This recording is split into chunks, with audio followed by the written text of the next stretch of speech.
Bon, aujourd'hui, on ne va pas vous parler de tourisme spatial, hein.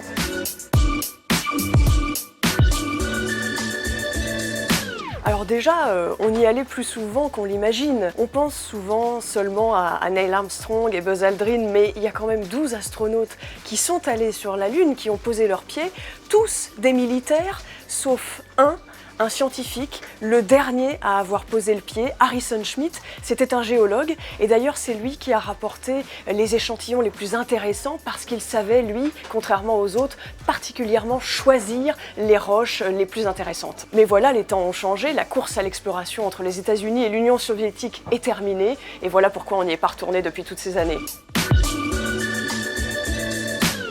La Lune aujourd'hui elle est difficile d'accès parce que ça coûte extrêmement cher d'y envoyer des hommes. Une mission c'est entre 10 milliards et 20 milliards d'euros et clairement les Européens n'ont pas du tout de budget pour ça. Maintenant si on y retourne, on va pas aller la visiter, on l'a déjà fait. Donc il faut vraiment avancer, aller plus loin sur ce sujet-là. Il y a toujours aujourd'hui le mystère de la face cachée de la Lune. Finalement, on ne s'y est jamais posé, personne n'y a jamais marché.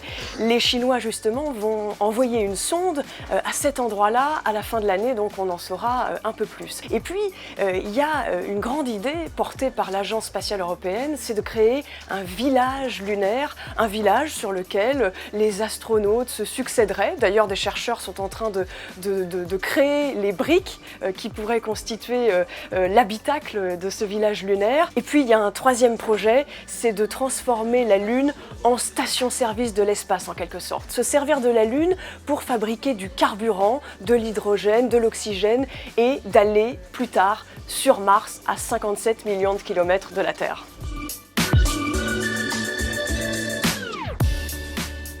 On va parler de Beyoncé, d'Éphémène et de Cendrillon.